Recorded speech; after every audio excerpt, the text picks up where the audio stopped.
Good morning and good evening friends. चलिए वापस से अपने एनर्जी लेवल को हाई रखते हुए हम लोग इस सेट को स्टार्ट करते हैं। आगे बढ़ने से पहले मैं बता दूं कि ऑलमोस्ट रिपीटेशन सेट है ना, रिवीजन सेट है जिसमें बेसिक क्वेश्चन को दोबारा से लिया गया है। चलिए हम लोग पहले क्वेश्चन को स्टार्ट करते हैं। पहला क्वेश्चन क्या है आपका, बाराबती किला किस भारतीय राज्य में स्थित है? तो याद रखेंगे ये कहाँ है आपका, उड़ीसा में। कहाँ है? उड़ीसा में। क्या है? बाराबती किला किस राज्य में स्थित है? तो ये आपका है उड़ीसा में। अच्छा, इसको किसने बनवाया? तो याद रखेंगे गंग वंश ने बनवाया इसको। किसको? गंग शासक ने। चलें आगे। नेक्स्ट क्वेश्चन क्या है आपका, निम्नलिखित में से कौन राजनीतिज्ञ नहीं थे? यानी कि आपको पूछ रहा है कि निम्न में से कौन ऐसे व्यक्ति हैं जो आपके पॉलिटिकल करियर से रिलेटेड नहीं हैं। तो देखिए, आपने एक नाम सुना होगा सुंदर लाल बहुगुणा का, जो चिपको आंदोलन से रिलेटेड थे। किससे? चिपको आंदोलन से रिलेटेड थे। और वो क्या थे? एक पर्यावरणविद थे। तो देखिए यहाँ पे एक एसएल बहुगुणा लिखा हुआ है, जिसका फुल फॉर्म होगा सुंदर लाल बहुगुणा, जो चिपको आंदोलन के प्रणेता थे, है ना, जिन्होंने माना जाता है कि वही फाउंडर हैं, फादर हैं इस आंदोलन के। तो ये आपका क्या होगा? आंसर होगा। चलें आगे। नेक्स्ट क्वेश्चन क्या है आपका, मदन मोहन मालवीय को महामना की पदवी किसने दी थी? तो आई होप सो इसका आंसर आप लोग कमेंट बॉक्स में देंगे, है ना। वैसे मैं तब तक ऑप्शन पढ़ लेता हूँ, शायद तब तक आप लोगों का आंसर भी आ जाए। तो पहला ऑप्शन क्या है आपका, दादा भाई नेहरू। सेकंड क्या है? गोपाल कृष्ण गोखले। थर्ड क्या है? गांधी जी। और चौथा है बाल गंगाधर तिलक। तो इसका आंसर है आपका महात्मा गांधी। मदन मोहन मालवीय को महामना की उपाधि थी। अच्छा, क्वेश्चन यह है कि महामना का क्या मतलब है? तो महामना का मतलब है सबसे अधिक सम्मानित। क्या मतलब हुआ? सबसे अधिक सम्मानित। चलें नेक्स्ट क्वेश्चन क्या है आपका, यूएस हाउस ऑफ रिप्रेजेंटेटिव में सीनेट के रूप में प्रवेश करने वाला पहला हिंदू अमेरिकन कौन है?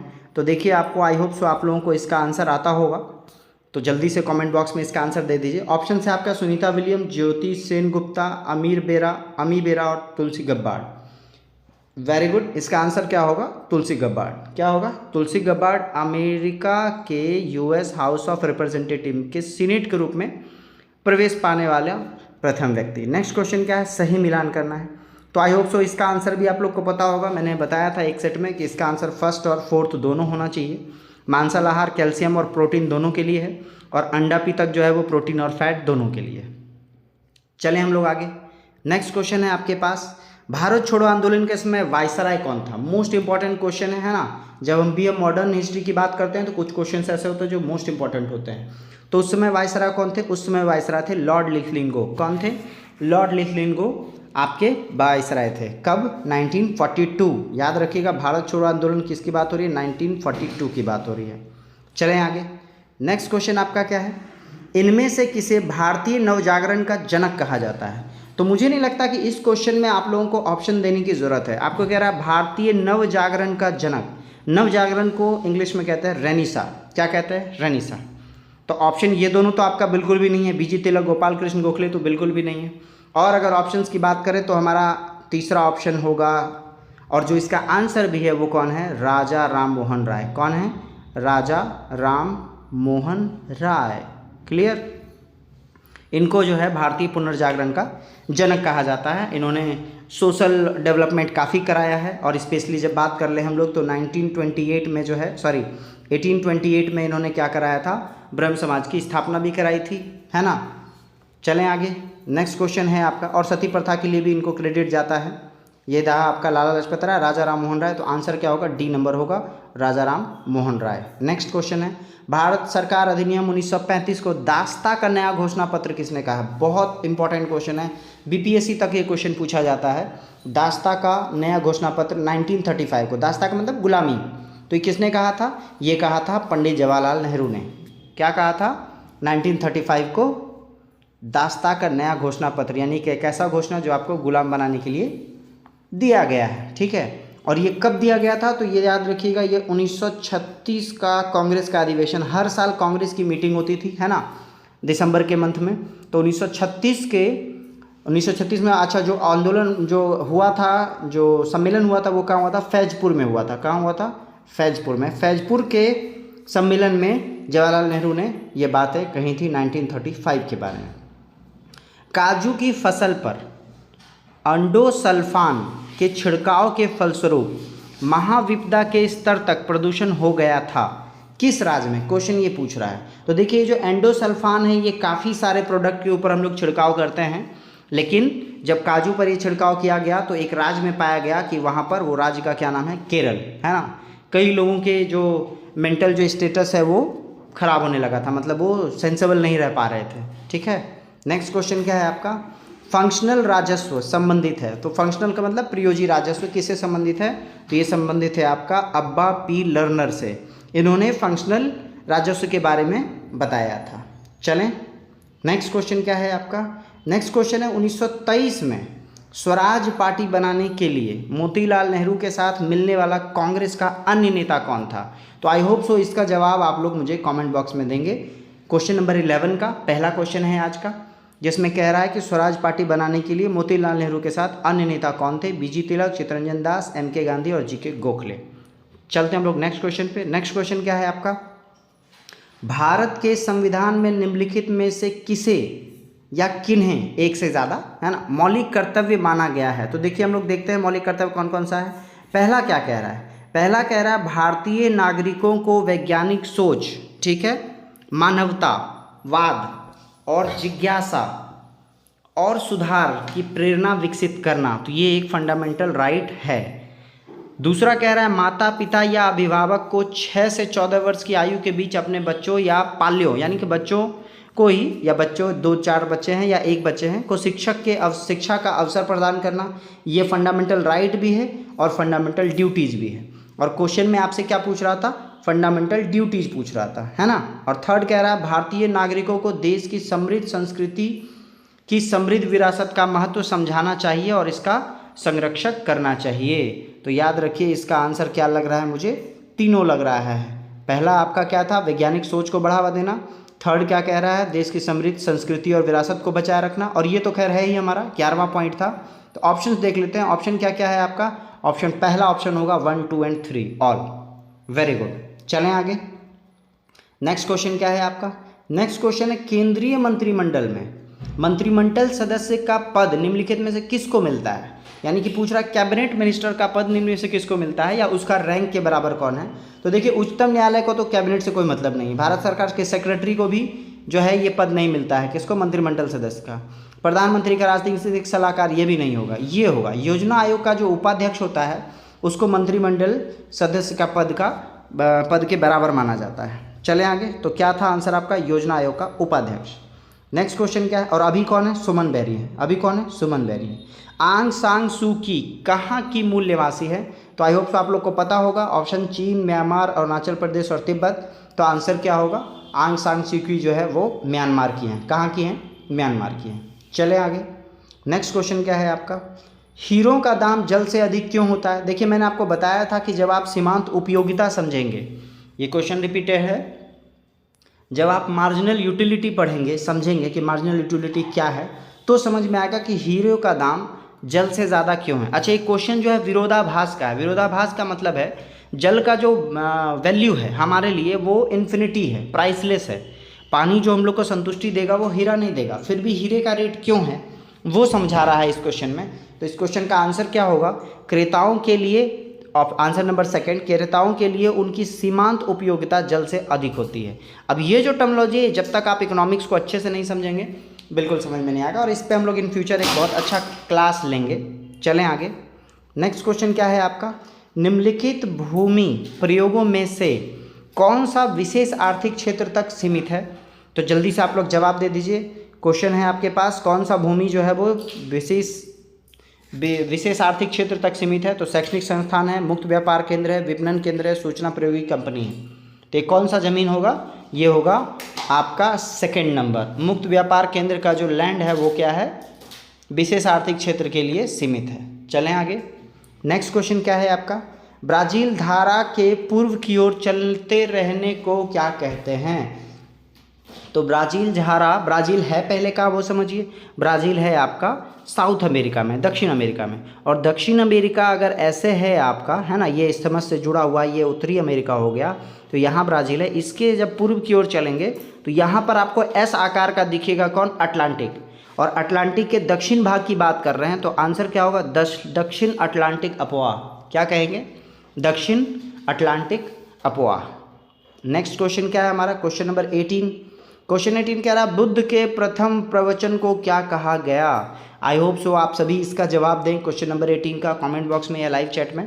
मैं ऑप्शंस पढ़ता हूँ, ब्रह्म जल सुक्त, धम्मचक्र प्रवर्तन, फिर कच्छ याग नागोता सुत्त और महापरिनिर्वाण सुत्त। तो याद रखिएगा ये क्या है आपका, ये धम्मचक्र प्रवर्तन सुत्त है। चलें आगे। नेक्स्ट क्वेश्चन क्या है आपका, टोडा कहाँ पाया जाता है। तो याद रखिएगा टोडा कहाँ पाया जाता है, तमिलनाडु में पाया जाता है। कहाँ पाया जाता है, तमिलनाडु का एक क्या है, ये एक छोटा सा समुदाय है। चलें आगे। नेक्स्ट क्वेश्चन क्या है आपका, वन स्ट्रॉ रिवॉल्यूशन लिखा था, यह एक बुक है और वन स्ट्रॉ रिवॉल्यूशन किसने लिखा था, तो वो आंसर है आपका आंसर नंबर 4, मित्सुनोबु फुकुओका ने। किसने लिखा था, मित्सुनोबु फुकुओका ने। चलें आगे।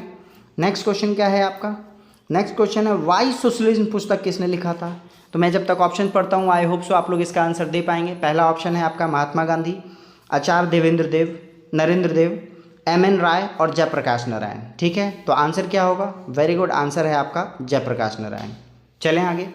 नेक्स्ट क्वेश्चन है आपका, शरीर का तापमान सहसा यानी अचानक कम होने के कारण शरीर से अधिक ताप की हानि के फलस्वरूप अल्पताप होता है, यानी कि बहुत ज़्यादा ही टेम्परेचर लो हो जाता है। तो अल्पताप क्या है, एक बीमारी है। ठीक है, तो ये किसको होता है, क्वेश्चन में ये पूछ रहा है किसको होता है, तो ये होता है आपके मानवों को। किसको होता है, मानवों को। अच्छा, इस बीमारी को इंग्लिश में क्या कहते हैं, इसको कहते हैं हाइपोथर्मिया। क्या कहते हैं, हाइपोथर्मिया। चलें। नेक्स्ट क्वेश्चन क्या है आपका, क्वेश्चन नंबर 23। अच्छा, आगे बढ़ने से पहले मैं आपको बता दूं कि हो सकता है आप लोगों से एक सुझाव भी चाहिए। सेट के बीच में कुछ केमिस्ट्री, फिजिक्स और बायोलॉजी से रिलेटेड टॉपिक को मैं छोटे छोटे टॉपिक को इसी सेट के बीच में डिस्कशन करूँगा और आप लोग बताइएगा कि कैसा लगेगा। अगले सेट से हम लोग करेंगे। चलते हैं हम लोग क्वेश्चन नंबर 23। राष्ट्रपति के पद की रिक्ति अवश्य भरी होनी चाहिए। तो वेरी गुड, आप लोग का आंसर आ जाना चाहिए था अभी तक। वो क्या है आंसर, 6 महीने। 6 महीने के भीतर राष्ट्रपति लोगों की, राष्ट्रपति का पोस्ट अगर किसी भी वजह से खाली होता है तो हम लोग क्या करते हैं, एक्टिंग प्रेसिडेंट रख लेते हैं और तब तक क्या करते हैं, इधर आपका जो प्रेसिडेंट का जो इलेक्शंस है वो इलेक्शन कंप्लीट कराते हैं और कब तक, 6 महीने के भीतर। चलिए नेक्स्ट क्वेश्चन क्या है आपका, अनिवासी भारतीय दिवस कब मनाया जाता है। तो तब तक आप लोग इसका आंसर दें और हम लोग चलेंगे। इस क्वेश्चन का ऑप्शन है आपका 9 जनवरी, 17 जनवरी, 19 जनवरी और 7 जनवरी को। तो आंसर क्या है आपका, बेसिकली एनआरआई डे मनाते हैं जब गांधी जी 1915 में 1915 में भारत आए थे और वो डेट क्या था, वो डेट था 9 जनवरी। क्या है, 9 जनवरी 1915। तो 9 जनवरी को हम लोग एनआरआई डे सेलिब्रेट करते हैं। नेक्स्ट, मदन मोहन मालवीय ने द हिंदुस्तान टाइम्स के अर्थव्यवस्था के लिए, अर्थव्यवस्था का मतलब अधिग्रहण के लिए है ना, निम्नलिखित में से किस बैंक से ऋण लिया था। तो वो आंसर क्या है आपका, आंसर है पंजाब नेशनल बैंक से। किससे लिया था, पंजाब नेशनल बैंक से लिया था। चलें आगे। नेक्स्ट क्वेश्चन क्या है आपका, क्वेश्चन नंबर 26 देख लेते हैं हम लोग। क्वेश्चन नंबर 26 में कह रहा है निम्नलिखित में से कौन सी स्थानीय जाति है। तो स्थानिक जाति कौन सा है आपका, ये भी रिपीटेड क्वेश्चन है हमारा, ये आपका धनेश, हॉर्नबिल। क्या है, हॉर्नबिल। चलें आगे। नेक्स्ट क्वेश्चन है आपका, चाहे, यहाँ ल का जो मात्रा है वो गलत लिखा हुआ है, चाहे मुझे आपका मत मिले या नहीं, मैंने आपको सुना है, मैंने आपसे सीखा है, आपने मुझे बेहतर राष्ट्रपति बनाया। ये किसका कहा गया है, तो याद रखिएगा ये पंक्ति कहा गया है बराक ओबामा का। जब वो सेकेंड टाइम जीत कर आते हैं तो पब्लिक स्पीच में उन्होंने ये बात कही थी। चले नेक्स्ट क्वेश्चन क्या है आपका, नेक्स्ट क्वेश्चन है क्वेश्चन नंबर 28। वह कौन सा राज्य है जिसकी उत्तर प्रदेश के साथ सीमा साझा नहीं होती है। तो याद रखेंगे वो कौन सा है, ऑप्शन में पढ़ता हूँ, बिहार, राजस्थान, झारखंड और पंजाब। वेरी गुड, आंसर है आपका पंजाब। पंजाब राज्य की सीमा उत्तर प्रदेश से नहीं मिलती है, राजस्थान की मिलती है, याद रखेंगे। अगेन ये क्वेश्चन बहुत बेसिक सा, कर्क रेखा कहाँ से होकर नहीं जाती है। तो याद रखेंगे कर्क रेखा किससे, उड़ीसा से होकर नहीं जाती है। किससे होकर, उड़ीसा से होकर नहीं जाती है। नेक्स्ट क्वेश्चन का तो देखिए आंसर भी आ गया। बकिंघम पैलेस, बकिंघम पैलेस कहाँ स्थित है। तो आप सभी को बहुत अच्छे से पता है बकिंघम पैलेस लंदन में है। कहाँ है, लंदन में। चलें आगे। नेक्स्ट क्वेश्चन है, बिहार में इंदिरा गांधी आयुर्वेदिक संस्थान जिसे मेडिकल कॉलेज का दर्जा देने का निर्णय लिया गया है, कहाँ स्थित है। लिया नहीं गया बल्कि मेडिकल कॉलेज बन चुका है, तो वो कहाँ स्थित है, इसका जवाब आप लोग मुझे देंगे मैं सिर्फ हिंट कर दूं कि इंदिरा गांधी आयुर्वेदिक संस्थान को हम लोग कहते हैं IGIMS, ठीक है। तो IGIMS कहाँ है आप लोग को पता होगा, वेरी गुड। चलते हैं लोग, नेक्स्ट क्वेश्चन क्या है, लोकनायक के नाम से किसे जाना जाता है? तो याद रखेंगे लोकनायक के नाम से किनको जानते हैं हम लोग, जेपी को जानते हैं। किनको? जेपी को। तो जेपी का फुल फॉर्म क्या हो गया? जयप्रकाश नारायण। क्या हो गया? जयप्रकाश नारायण। तो हम लोग का पूरा नाम क्या है? लोकनायक जयप्रकाश नारायण। चलें नेक्स्ट क्वेश्चन क्या है हमारा, क्वेश्चन नंबर 33 क्या कह रहा है, पूर्व में विस्तारित वह कौन सी पर्वतीय श्रेणी है जो भारत और म्यांमार के बीच और भारत बांग्लादेश में है? तो याद रखेंगे ईस्ट की ओर चलेंगे तो नागालैंड के पास हमारे पास 3 ये डिफरेंट क्या है आपका पर्वतीय श्रेणी है, जिसको गारो, खासी और जैंतिया कहते हैं। इसी की वजह से नागालैंड के मासिनराम जगह में बारिश होती है, जो विश्व का सबसे ज़्यादा वर्षा वाला स्थल है। तो उपयुक्त क्या होगा? तीनों होगा। क्या होगा? उपयुक्त सभी होगा। नेक्स्ट क्वेश्चन क्या है आपका, भारत की सबसे बड़ी खारे पानी की झील यानी चिल्का झील निम्न में से किस राज्य में है? तो ऑप्शन है नहीं और ऑप्शन में दूंगा भी नहीं। इस क्वेश्चन का आंसर आप लोग को क्या करना है, कमेंट बॉक्स में देना है। क्वेश्चन सीधा सीधा पूछ रहा है चिल्का झील कहाँ है, किस राज्य में है चिल्का झील। चलें नेक्स्ट क्वेश्चन की ओर। नेक्स्ट क्वेश्चन है आपका क्वेश्चन नंबर 35। क्वेश्चन नंबर 35 क्या कह रहा है? क्वेश्चन नंबर 35 कह रहा है राजगीर के गृद्धकुट पर्वत पर मगध के किस शासक को भगवान बुद्ध ने बौद्ध धर्म की शिक्षा दी थी? तो सबसे पहले आप अगर टाइमलाइन की बात करेंगे तो मैं बता दूं भगवान बुद्ध किस शासक के समकालीन थे। समकालीन का मतलब उनके समय में शासन कौन कर रहा था, तो वो है आपका बिंबिसार। कौन है? बिंबिसार। अच्छा बिंबिसार कौन था? हर्यक वंश का जो संस्थापक है वो क्या है? बिंबिसार है। कौन है? हर्यक वंश का संस्थापक। नेक्स्ट क्वेश्चन क्या है आपका, क्वेश्चन नंबर 36, निम्न में से कौन सी तटीय पट्टी पश्चिमी घाट के समांतर नहीं है? सबसे पहले ये जानना पड़ेगा पश्चिमी घाट बोलते किसको हैं। प्रायद्वीपीय क्षेत्र इसको बोलते हैं जो 3 ओर से पानी से घिरा हो। ये आपका अरब सागर है, भारत के मैप की बात मैं कर रहा हूँ। नीचे आपका हिंद महासागर है और ये आपका बंगाल की खाड़ी है। ये आपका प्रायद्वीपीय क्षेत्र है। और अब बात करें पश्चिमी घाट, तो जो पश्चिम साइड में है इसको हम लोग पश्चिमी घाट बोले। तो याद रखिएगा ये कौन सा पश्चिमी घाट के पैरेलल नहीं चल रहा है, तो वह है कोरोमंडल तट। कौन है? कोरोमंडल तट। कोरोमंडल तट याद रखिएगा भारत के मैप में प्रायद्वीप क्षेत्र में पूर्वी दिशा में, इधर वाले को हम लोग क्या बोलते हैं? कोरोमंडल तट कहते हैं। चलें आगे, नेक्स्ट क्वेश्चन है क्वेश्चन नंबर 37, वह नदी जो कोरोमंडल तट पर डेल्टा का निर्माण नहीं करती है। देखिए वापस से बहुत अच्छा, दोनों क्वेश्चन बैक टू बैक था। मैंने अभी जस्ट बताया कोरोमंडल तट कौन है, इधर कोरोमंडल तट है। बोल रहा है कि डेल्टा का निर्माण नहीं करती। अच्छा डेल्टा किसको कहते हैं? जब नदी समुद्र से मिलती है तो वहाँ जो आपका गाद पैदा होता है उसको हम लोग क्या कहते हैं? डेल्टा कहते हैं। क्या कहते हैं? डेल्टा कहते हैं। तो याद रखिएगा आपको सीधा सीधा कह रहा है कि कौन सी नदी बंगाल की खाड़ी में नहीं गिरती है। तो आंसर क्या होगा? आंसर होगा नर्मदा, क्योंकि नर्मदा कहाँ गिरती है? अरब सागर में गिरती है। तो ये डेल्टा कहाँ बनाएगी? अरब सागर में बनाएगी। चलते हैं फ्रेंड अगले क्वेश्चन को देखते हैं, निम्न में से कौन सा भारत का जैव रिजर्व नहीं है? तो देखिए मानस, ध्यांग और मन्नार की खाड़ी ये आपका जैव रिजर्व है। कोंकण जो है वो आपका जैव रिजर्व नहीं है। क्या है? कोंकण आपका जैव रिजर्व नहीं है। नेक्स्ट क्वेश्चन है, औरंगजेब के पौत्र शहजादा अजीम ने किस नगर के नवनिर्माण पर 1 करोड़ रुपए खर्च किए तथा इसे द्वितीय दिल्ली बनाने का भी प्रयास किया? बहुत अच्छा प्रयास था। ये किसने कहाँ किस शहर के लिए खर्चा किया? ऑप्शन देख लीजिए, आगरा, इलाहाबाद, कानपुर और पटना। तो आंसर क्या होगा? पटना।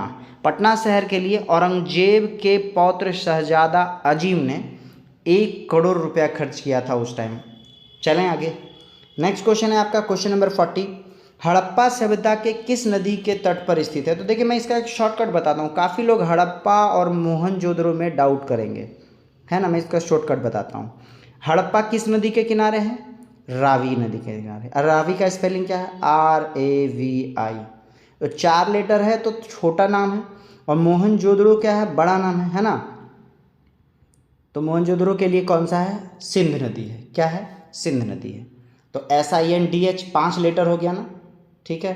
तो बड़ा लेटर के लिए बड़ा वर्ड, मैं ऑलवेज कंफ्यूज करता हूँ। रावी किसके लिए? हड़प्पा के लिए। चलें आगे, नेक्स्ट क्वेश्चन है आपका, हिमालय का कौन सा शिखर भारत के अंतर्गत नहीं आता है? तो याद रखेंगे, सॉरी भारत के अंतर्गत आता है ये पूछ रहा है। तो याद रखेंगे मकालू, अन्नपूर्णा और धौलागिरी ये क्या है? आपके नेपाल बॉर्डर से टच कर रहा है। कंचनजंगा है वो आपका क्या है, भारत के अंदर आता है। कौन सा, कंचनजंगा किसके अंदर आएगा, भारत के अंदर आएगा। चलें आगे, मतलब भारत तिब्बत के बॉर्डर के आसपास है तो वो कंसिडर करते हैं। नेक्स्ट क्वेश्चन है, किसने संपत्ति निष्कासन के सिद्धांत की वकालत की थी? तो देखिए संपत्ति निष्कासन को इंग्लिश में कहते हैं ड्रेन ऑफ वेल्थ। क्या कहते हैं, ड्रेन ऑफ वेल्थ कहते हैं। और drain of wealth, very good, answer आ गया। ड्रेन ऑफ वेल्थ की नीति किसने रखी, दादा भाई नेरोजी ने। किसने रखी, दादा भाई नेरोजी ने। नेक्स्ट क्वेश्चन क्या है आपका, बिहार में बहुचर्चित गंगा जल की घटना। तो याद रखिएगा गंगा जल वही मूवी के थीम पे बेस्ड था और मैंने आप लोगों को बताया भी था कि गंगा जल की घटना 1921 की है और कहाँ की है, भागलपुर की। कहाँ की, भागलपुर की। नेक्स्ट क्वेश्चन, क्वेश्चन नंबर 44 क्या कह रहा है, जब भारत में जब पहली भारतीय रेलगाड़ी सेवा का आरंभ हुआ तब भारत का गवर्नर जनरल कौन था? तो आई होप सो इस क्वेश्चन का आंसर आप लोग आराम से दे पाएंगे। मैं इस क्वेश्चन को आप लोग के लिए ब्लैंक छोड़ के जाता हूँ। सबसे पहले भारत की पहली रेलगाड़ी का आरंभ कब हुआ, 1853 में। कहाँ, 1853, मुंबई से थाने ट्रेन चली थी, है ना। कौन थे गवर्नर जनरल वो आपको बताना है ऑप्शन में। नेक्स्ट क्वेश्चन है, भारतीय राष्ट्रीय कांग्रेस की स्थापना कब हुई थी, 1885 में। फाउंडर कौन थे, ए.ओ. ह्यूम थे। पहला अध्यक्ष कौन थे, W.C. बनर्जी थे। और सबसे लास्ट ये हुआ कहाँ था, मुंबई में। अच्छा होना कहाँ था, ये होना था आपके पुणे में। मुंबई में कहाँ हुआ था, गोलकनाथ तेजपाल संस्कृत महाविद्यालय में हुआ था। कहाँ, गोलकनाथ तेजपाल संस्कृत महाविद्यालय। चलें आगे, पहले एक क्वेश्चन से इतना सारा आउटपुट निकला। Next question, M.K. गांधी के राजनीतिक गुरु कौन थे? तो ये कौन थे, ऑप्शन में पढ़ देता हूँ, अगर आप लोग को पता है तो फटाक से आंसर दीजिए लाइव चैट में। R.C. दत्त, राजा राम मोहन राय, गोपाल कृष्ण गोखले और दादा भाई नेरोजी। तो याद रखिएगा M.K. गांधी के राजनीतिक गुरु गोपाल कृष्ण गोखले थे। कौन थे, G.K. गोखले थे। चलें आगे, नेक्स्ट बात कर लें हम लोग। अच्छा G.K. गोखले के बारे में और अगर कुछ जानना हो तो याद रखिएगा सर्वेंट ऑफ इंडिया सोसाइटी के संस्थापक थे ये। कहाँ, कौन थे, सर्वेंट ऑफ इंडिया सोसाइटी के संस्थापक थे। नेक्स्ट क्वेश्चन है, बिहार में कहाँ डीजल रेल इंजन निर्माण कारखाना की स्थापना हुई है? तो वो क्या है आपका, वो है आपका मढ़ौरा। मढ़ौरा है कहाँ, तो याद रखेंगे जो आपका मढ़ौरा जगह है वो है आपका छपरा के आसपास। कहाँ है, छपरा के आसपास। चलें नेक्स्ट क्वेश्चन क्या है आपका, वे सिख गुरु जिन्होंने 1699 में आनंदपुर साहिब में खालसा पंथ की नींव रखी थी वे कौन थे?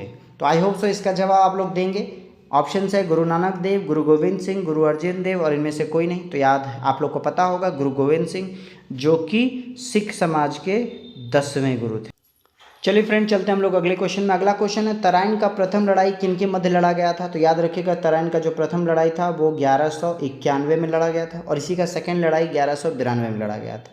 और इसमें लड़ने वाले कौन थे? तो पृथ्वीराज चौहान और मोहम्मद गोरी। कौन थे? पृथ्वीराज चौहान और मोहम्मद गोरी, जिसमें प्रथम वाले में पृथ्वीराज चौहान जीत गए थे और सेकेंड वाले में मोहम्मद गौरी जीते थे। चलें आगे, चलते हैं हम लोग नेक्स्ट क्वेश्चन की ओर। नेक्स्ट क्वेश्चन क्या है, कौन सा प्राचीन भारतीय ग्रंथ दार्शनिक ग्रंथ माना जाता है? यानी कि दर्शन शास्त्र का ज्ञान कहाँ से मिलता है? तो वो आंसर क्या है आपका, उपनिषद। कहाँ से मिलेगा? उपनिषद से मिलेगा। चलें आगे, उपनिषद को से जो है दार्शनिक भावों का वर्णन मिलता है। चलें आगे, नेक्स्ट क्वेश्चन है आपका साइंस की ओर हम लोग चलें। पहला क्वेश्चन है आपका, स्पाइरोगाइरा निम्नलिखित शैवालों में किसका एक उदाहरण है? तो याद रखिएगा स्पाइरोगाइरा, बहुत अच्छे से ये वर्ड ये पढ़ लीजिए, स्पाइरोगाइरा हरा शैवाल है। कैसा शैवाल है?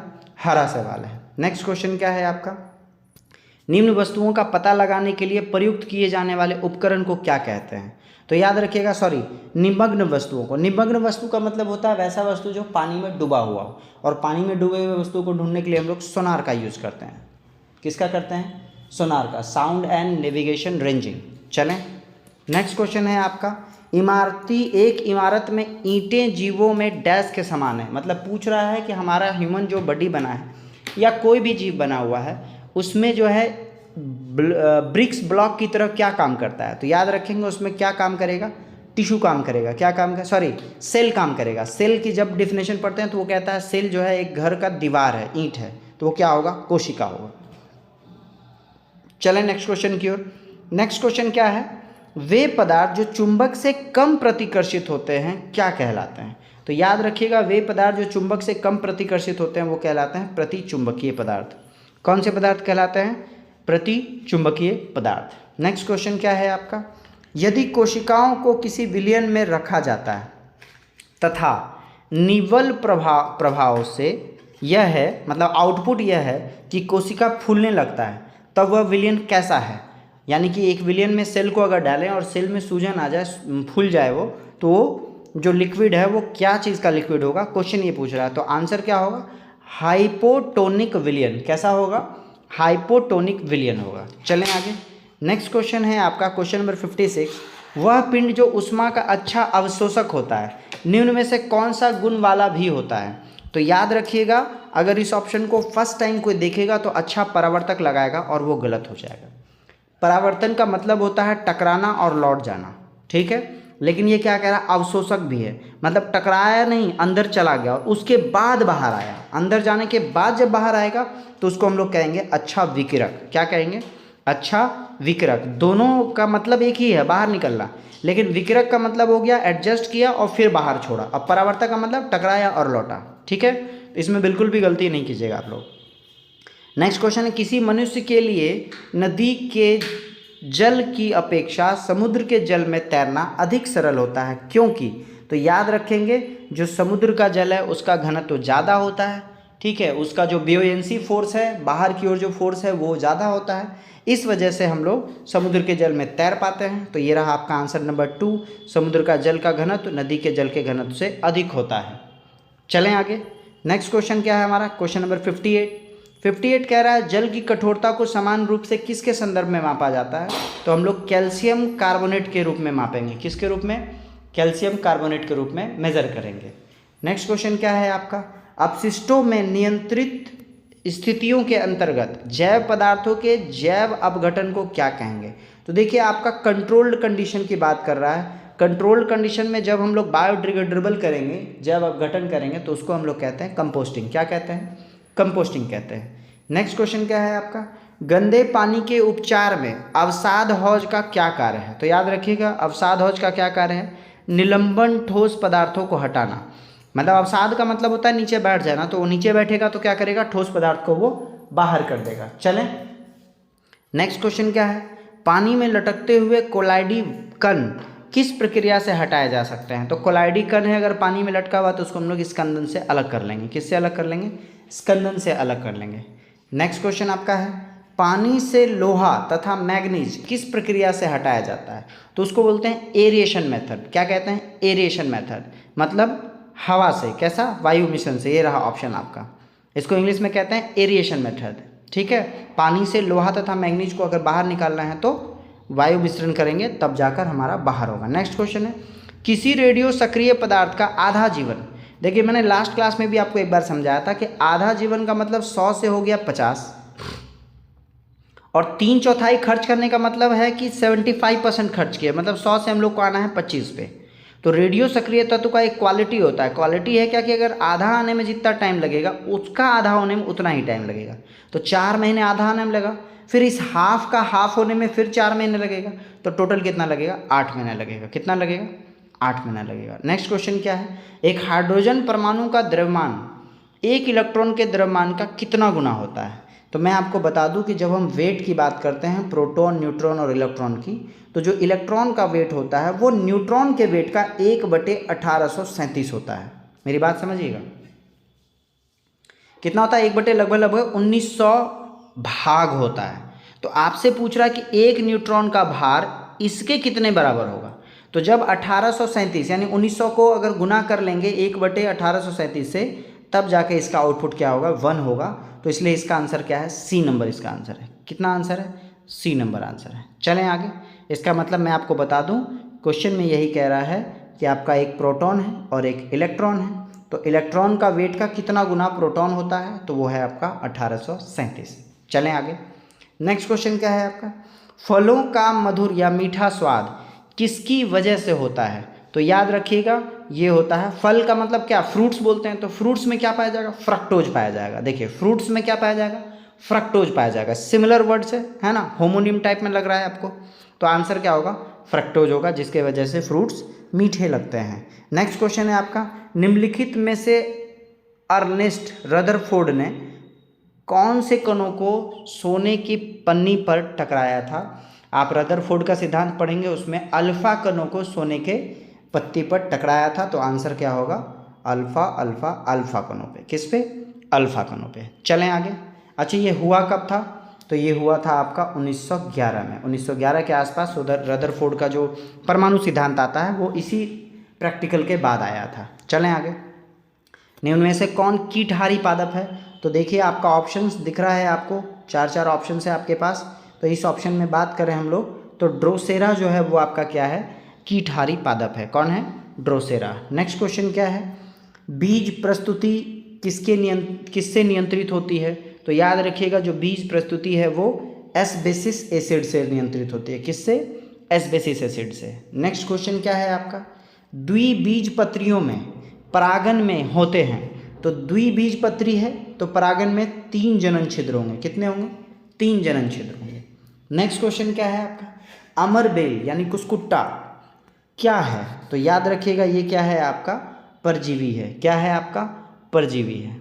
नेक्स्ट क्वेश्चन क्या है आपका, नेक्स्ट क्वेश्चन में देखिए पूछ रहा है पादप जल संबंध में डैश प्रतीक का प्रयोग किया जाता है। सबसे पहले ये समझिए कि इस सिंबल को क्या बोलते हैं। ये जो त्रिशूल बना हुआ है इसको हम लोग कहते हैं सी, है ना, स्पेलिंग होता है PSI लेकिन पढ़ते हैं सी, P साइलेंट होता है। तो ये जो है आपका क्या है, जल विभव का एक यूनिट है। क्या है, जल विभव का यूनिट है, तो आंसर क्या होगा, जल विभव। चलें आगे। नेक्स्ट क्वेश्चन की बात कर रहे हैं हम लोग। क्वेश्चन नंबर 72 कह रहा है 4 किलोग्राम यानी कि m का जो वेट है वो है आपका 4। ठीक है, एक वस्तु पर बल लगाने पर उसका वेग 5 सेकंड में, यानी t का वैल्यू दिया हुआ है 5, 15 मीटर पर सेकंड से 25 मीटर पर सेकंड होता है। तो ये एक्सेलरेशन इज इक्वल टू होता है वेग में परिवर्तन की दर। तो वेग में परिवर्तन हो गया 15 से 25 यानी 10, और दर का मतलब हो गया 5, तो ये आंसर क्या आ गया, 2। तो अब आपसे पूछ रहा है कि वेग का गणना करें, तो F इक्वल टू हम लोग को पता है ma होता है। क्या होता है, ma होता है। m का वैल्यू कितना, 4, और a का वैल्यू कितना, 2, तो 4 2 जा क्या हो जाएगा, 8 हो जाएगा। क्या हो जाएगा, 4 2 जा 8 हो जाएगा। चलें आगे। नेक्स्ट क्वेश्चन है आपका क्वेश्चन नंबर 73, सूर्य की बाह्यतम परत को क्या कहते हैं, तो याद रखेंगे सूर्य की बाह्यतम परत को कोरोना कहते हैं। क्या कहते हैं, कोरोना कहते हैं। नेक्स्ट क्वेश्चन क्या है आपका, OTEC का फुल फॉर्म क्या है, तो आई होप सो आप लोग को ये पता होगा, ओशियन थर्मल एनर्जी कंजर्वेशन। क्या है, ओशियन थर्मल एनर्जी कंजर्वेशन। ये एक रिन्यूएबल सोर्सेज है ना, नवीकरणीय ऊर्जा का स्रोत है। नेक्स्ट क्वेश्चन क्या है आपका, एक निबल कितने बिटों के बराबर होता है, तो देखिए जो आपका क्वेश्चन है ये कंप्यूटर का क्वेश्चन है, और हम लोगों को पता है कि एक जो निबल है वो 4 बिट के बराबर होता है। कितना बिट के बराबर होता है, 4 बिट के बराबर होता है। चलते हैं हम लोग नेक्स्ट क्वेश्चन पे। नेक्स्ट क्वेश्चन आपको दिख रहा है मैथ्स का क्वेश्चन है, और मैथ्स के क्वेश्चन में हम लोग को क्या बनाना है, हम लोग को ये बनाना है। तो सबसे पहले ये तो 2 का 2 ही हो जाएगा। ठीक है, इसको जब इससे डिवाइड करेंगे तो हमारे पास आ जाएगा 2√3। आई होप सो आप जानते होंगे कि √3 × √3 होता है। नेक्स्ट जब इसका कंजुगेट तैयार करेंगे तो हमारे पास आ जाएगा 2 - √3। ठीक है, कंजुगेट का मतलब क्या है मैं आपको बता दूं, 1 + 2√3 को हम लोग को मल्टीप्लाई करना है 2 - √3 और 2 - √3, और आप देखेंगे ये दोनों a + b a - b square होकर क्या हो जाना है आपका, क्या हो जाएगा आपका 1 हो जाएगा, है ना। 2 का स्क्वायर 4 - √3 का स्क्वायर 3, तो 1 हो जाएगा। तो दैट इज़ वाई ये वाला जो डेटा है वो मैंने आपको ऊपर लिखा। नेक्स्ट इस वाले को अगर कंजुगेट करना है तो हम लोग यहाँ माइनस लेंगे, अगर ऊपर माइनस लेंगे, ऊपर माइनस लेंगे। देखिए मैं फिर आपको बता दूँ, ये आपका 2 हो गया, ये आपका 2√3 हो गया, और ये हो गया आपका 2 - √3, 2 - √3। इस वाले में क्या करेंगे, ये वाले जगह पे हम लोग माइनस लिखेंगे। माइनस लिखेंगे तो नीचे वाले की बात कर रहा हूँ, ये हो जाएगा आपका 2 - √3, और इसका जब कंजुगेट होगा तो हमारा यहाँ हो जाएगा 2 + √3, और ये भी माइनस में है। देखिए बहुत ध्यान से, आगे माइनस था तो उसका आउटपुट क्या होगा, ये भी माइनस में हो जाएगा और ये भी माइनस में हो जाएगा। अब देखिए बहुत ध्यान से क्या होगा, -√3 - √3, ये 2√3 खत्म, -2 + 2 ये खत्म, तो आंसर क्या हो जाएगा, 2 हो जाएगा। आंसर क्या होगा, 2 होगा। चलें आगे। तो ये रहा आपका answer, answer number 4। Next question की बात कर लें हम लोग। आई होप सो आप इसको समझ रहे होंगे, पेन पेपर के साथ बनाएंगे तभी जाकर क्लियर होगा, अदरवाइज नहीं होगा। नेक्स्ट क्वेश्चन वापस से एक ज़बरदस्त सा क्वेश्चन है। देखिए आपको बात कर रहा है क्यूब रूट का, पहले तो क्यूब रूट का बात कर रहा है। 3 और 3 6 है। सबसे पहले ये किसका क्यूब है हम लोग को पता है, ये 9 का क्यूब है। किसका क्यूब है, 9 का। तो 9 का क्यूब रूट के बारे में बात कर रहा है, 2 डिजिट चाहिए क्योंकि 6 हो चुका है, तो हम लोग का 6 कन्वर्ट करेंगे क्यूब रूट में तो 2 हो जाएगा, ये आ जाएगा पॉइंट में, और ये आएगा अंडर रूट क्योंकि बाहर अंडर रूट है, ठीक है। और अब फिर पता है ये 9 किसका है, 3 का है, तो हम लोग क्या करेंगे 0.3 लिखेंगे। क्या लिखेंगे 0.3, अंडर रूट से बाहर आएगा तो 2 डिजिट 1 डिजिट में आ जाएगा, तो आंसर होगा 0.3 और वो है आपका सेकेंड नंबर। चलें, कोई दिक्कत नहीं होनी चाहिए इसमें। नेक्स्ट क्वेश्चन है आपका, 2 नालियाँ P तथा Q एक टंकी को 20 मिनट में भर सकती हैं, उसी को P अकेले 30 मिनट में भर सकता है। तो देखिए वापस से P + Q = क्या 20, और P अकेला भर सकता है 30 में, एलसीएम लेंगे तो ये 60 हो जाएगा। इसकी क्षमता 3, इसकी क्षमता 2। तो आपको कह रहा है Q अकेले कितने में भरेगा, तो बहुत ध्यान से समझिएगा। आपका जब आपका P का वैल्यू 2 आया है तो यहाँ अगर 2 रख ले हम लोग तो इसका वैल्यू क्या होगा 1, तो 60 है तो आंसर क्या होगा 60 हो जाएगा। क्या होगा आंसर 60 हो जाएगा। चलें आगे। नेक्स्ट क्वेश्चन क्या है हमारा, A एक कार्य 8 दिनों में पूरा कर सकता है जिसे B 3 दिनों में नष्ट कर सकता है। अच्छा, नष्ट करने का देखिए क्षमता ज़्यादा दिख रहा होगा आपको, है ना। जो आप बात कर रहे हैं B जो है वो 3 दिनों में नष्ट कर सकता है और A 8 दिन में बना रहा है, इसका मतलब नष्ट करने का क्षमता ज़्यादा है। तो हम लोग इसको क्या लिखेंगे, हम लोग लिखेंगे A 8 दिन है आपका और B 3 दिन है ना। तो एलसीएम लेंगे तो क्या आ जाएगा 24, यानी A का क्षमता 3 आ रहा है, B का क्षमता 8 आ रहा है, और टोटल काम क्या है 24 है। चलें, नेक्स्ट कह रहा है क्या, A ने वह कार्य 6 दिन किया, तो 3 का क्षमता था A का, तो 6 दिन क्या होगा, तो टोटल कितना काम किया होगा 18, ठीक है। और अंतिम 2 दिन में B ने उसे नष्ट भी कर दिया, तो अंतिम 2 दिन में कितना नष्ट किया होगा, क्योंकि आपको पता है B की क्षमता 8 आई थी, तो अंतिम दिन में 8 दूनी 16 खत्म कर दिया, बचा कितना होगा 2 बचा होगा। तो कह रहा है A शेष कार्य को पूरा करने में कितना समय लेगा। बहुत ध्यान से समझिएगा, टोटल काम हमारा कितना था 24 था, जिसमें 2 काम हमारा बचा है, और अब A को कितना काम करना है, 2 घटा दिया तो 22 बचा है। और अब पूछ रहा है क्या कि 22 खत्म करने के लिए A को कितना दिन का समय लगेगा। A की क्षमता कितनी थी 3 थी, A की क्षमता कितनी थी 3 थी, तो 22/3 आ जाएगा आंसर। क्या आएगा 22/3। तो देखिए हम लोग ऑप्शन क्या है आपका, ऑप्शन है आपका देखिए यहाँ पर A 7 डे, B 7 होल 1/3, C 7 होल 2/3 और D का वैल्यू 8 है।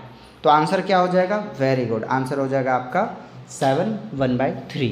चलें, एक और क्वेश्चन शायद हम लोग देख लेते हैं, एक और क्वेश्चन देख लेते हैं, या इस क्वेश्चन को आप लोग क्या करेंगे कमेंट बॉक्स में डालेंगे। चलें आगे। चलिए, all of you all the best, have a nice day, take care.